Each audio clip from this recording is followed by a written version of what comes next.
വിരമിക്കുന്നു എന്ന് പറഞ്ഞ 15,000 പേര് എങ്ങനെയുള്ളവരാണ്? 30-35 വർഷമൊക്കെ സർക്കാർ സേവനം നടത്തി പിരിയുന്നവരാണ്.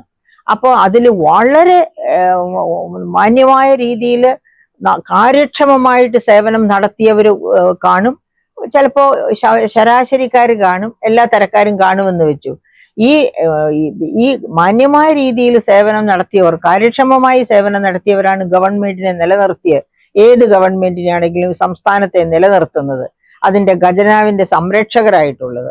അപ്പം അത്തരക്കാരൊക്കെ റിട്ടയർ ചെയ്ത് പോകുമ്പോൾ തീർച്ചയായിട്ടും അവരർഹിക്കുന്നത് അവർക്ക് ലഭിച്ചിരിക്കണം. അപ്പൊ ഈ അർഹതയുടെ കാര്യം പറയുമ്പോഴും നമ്മൾ ഓർക്കണം, 15 ലക്ഷം മുതൽ 80 ലക്ഷം വരെ എന്നുള്ളത്.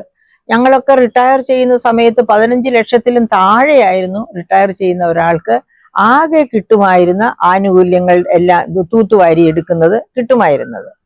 ആ സാഹചര്യത്തിലാണ് ഇപ്പൊ 15 ലക്ഷം ഏറ്റവും താഴെയുള്ളവർക്കും അത് കഴിഞ്ഞ് മുകളിലേക്ക് പോയി 80 ലക്ഷം വരെയും ആയി എന്ന് പറയുന്നു.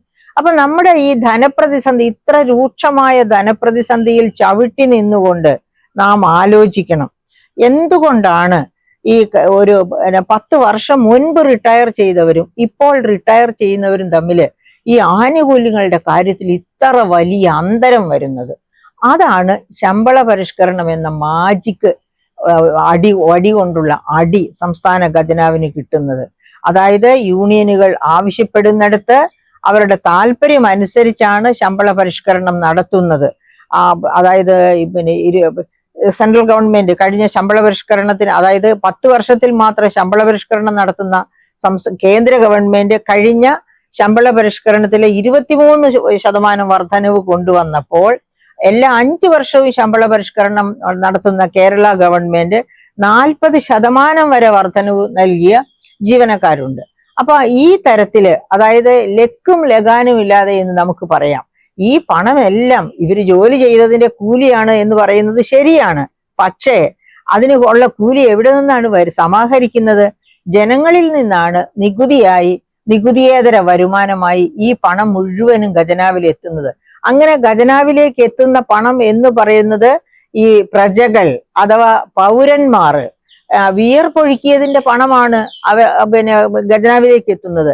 ആ പണം എടുത്ത് ജനസേവകർ, അതായത് സർക്കാർ ഉദ്യോഗസ്ഥരെയും മന്ത്രിമാരെയും ഒക്കെ നാം അങ്ങനെയാണ് വിശേഷിപ്പിക്കേണ്ടവര്. യഥാർത്ഥത്തിൽ നമ്മളുടെ കോൺസ്റ്റിറ്റ്യൂഷനും അങ്ങനെ തന്നെയാണ് അവരെ വിശേഷിപ്പിക്കുന്നത്. അങ്ങനെ പിന്നെ ഗവൺമെന്റ് ഫോം ചെയ്തിരിക്കുന്ന ജനപ്രതിനിധികള്, അതുപോലെ തന്നെ ജനസേവകരായിട്ട് സേവനം അനുഷ്ഠിക്കേണ്ട ഉദ്യോഗസ്ഥര്, ഇവർക്കെല്ലാം തീർച്ചയായിട്ടും അവരെ അർഹിക്കുന്ന ആനുകൂല്യങ്ങൾ കൊടുക്കേണ്ടതാണ്. പക്ഷെ അതേ സമയത്ത് അതിനും ഒരു അതിർവരമ്പ് വേണം. ഇത് ജനങ്ങളുടെ നികുതിപ്പണമാണ് വീതം വെച്ച് കൊടുക്കുന്നത്, എങ്ങനെയും കൈയിട്ട് വാരി കൊടുക്കുകയല്ല വേണ്ടത്. ശമ്പള കമ്മീഷനും ഒരു മുറയിൽ വേണം. അതുപോലെ തന്നെ ചോദിക്കുന്ന യൂണിയനുകൾക്കും, അത് ഞങ്ങൾക്ക് ഇങ്ങനെ വേണം, ഇത്ര വേണം എന്ന് പറഞ്ഞ് അടിവരയിടുന്ന യൂണിയനുകൾക്കും വേണം ആ മുറയിൽ. അത് പലപ്പോഴും നഷ്ടപ്പെട്ടു പോകുന്നു എന്നുള്ളത് കൊണ്ടാണ് ഈ പെൻഷൻ ആനുകൂല്യങ്ങൾ ഇത്ര വലിയ തോതിൽ ഉയർന്നിരിക്കുന്നത്. എൻ്റെ പ്രിയപ്പെട്ട സുഹൃത്തുക്കളെ, ശമ്പള പരിഷ്കരണത്തിലാണെങ്കിലും യൂണിയനുകൾ വാശി പിടിക്കുമ്പോൾ ഓർക്കണം, കടക്കണിയിലേക്ക് സംസ്ഥാനം പോയാൽ എല്ലാവരും കൂടിയാണ് മുങ്ങിത്താഴുന്നത്. അപ്പൊ അങ്ങനെ പോകാതിരിക്കത്തക്ക രീതിയിൽ കാര്യക്ഷമമായ വിഭവ സമാഹരണം നടത്തിയിട്ട് ഞങ്ങൾക്ക് 40% തരൂ എന്ന് വാശി പിടിച്ചാൽ അത് കൊള്ളാം. ഈ വിഭവ സമാഹരണത്തിൽ കാര്യക്ഷമത കാണിക്കാതെ ശമ്പള പരിഷ്കരണത്തിൽ മാത്രം കാര്യക്ഷമത കാണിക്കുമ്പോഴാണ് പ്രശ്നങ്ങൾ വ്യത്യസ്തങ്ങളായി മാറുന്നത്, ദുരന്തങ്ങളിലേക്ക് നാം പിന്നെ ഇറങ്ങി പോകുന്നത്. അപ്പൊ അത്തരം ഒരവസ്ഥ വരാതിരിക്കാനായിട്ട് ഗവൺമെന്റ് ശ്രദ്ധിക്കണം. വിഭവ സമാഹരണത്തിലെ ഊർജ്ജസ്വലത കാണിക്കണം.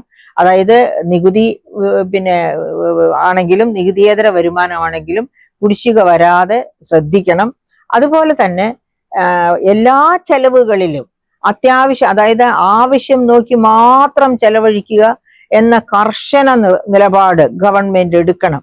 അങ്ങനെയൊക്കെ എടുത്തില്ലെങ്കിൽ കൈവിട്ടു പോകുന്ന കളിയാണ് കളിച്ചുകൊണ്ടിരിക്കുന്നത് സംസ്ഥാന ഗവൺമെന്റ്. കണ്ടുകൊണ്ടിരിക്കുന്നവർക്കും, അതായത് കിട്ടുന്ന ഓരോ പൈസയ്ക്കും നികുതി കൃത്യമായി അടച്ചുകൊണ്ടിരിക്കുന്ന ഒരു വലിയ ജനവിഭാഗം ഇവിടെയുണ്ട്. അതായത് കോർപ്പറേറ്റുകളല്ല അവരൊന്നും, അവർക്കൊന്നും നികുതി വെട്ടിക്കാനുള്ള മാർഗങ്ങളില്ല, അവർക്കൊന്നും ഷെൽ കമ്പനി എന്ന് പറഞ്ഞാൽ എന്താണെന്ന് പോലും അറിഞ്ഞുകൂടാ. അങ്ങനെയുള്ള സാധാരണ ജനങ്ങളെ പിന്നെ വെട്ടിച്ചും തട്ടിച്ചും പിന്നെ ഖജനാവിലേക്ക് പണം എത്തുകയില്ല. അങ്ങനെ എത്തുന്ന പണം വെട്ടിക്കാനും തട്ടിക്കാനും ഗവൺമെന്റ് നിൽക്കരുത്. അങ്ങനെ കാര്യക്ഷമമായി വിഭവ സമാഹരണം നടത്തിയിരുന്നെങ്കിൽ ഇപ്പോ ഈ 12,000 പേര് പിരിയുമ്പോൾ 7,000 കോടി കൊടുക്കാൻ ബുദ്ധിമുട്ടുണ്ടാകുമായിരുന്നില്ല. അതാണ് ഞാൻ ബജറ്റ് ഇൻ ബ്രീഫില് കിട്ടാനുള്ള, അതായത് ഇവിടെ നമുക്ക് വേണ്ടത് 7,000 കോടി അല്ലേ, ഇവിടെ കുടിശ്ശിക പിടിച്ചെടുക്കാനുള്ളത് ഒരു തടസ്സവുമില്ലാത്ത കുടിശ്ശിക 14,061 കോടി. അത് പിരിച്ചെടുക്കാൻ പറ്റുകയാണെങ്കിൽ ഇതാ ഇവര് വളരെ സുഖമായിട്ട് മാന്യമായിട്ട് സന്തോഷത്തോടെ പിരിഞ്ഞു പോകാൻ അനുവദിക്കാൻ പറ്റും. അത്രയേ ഉള്ളൂ.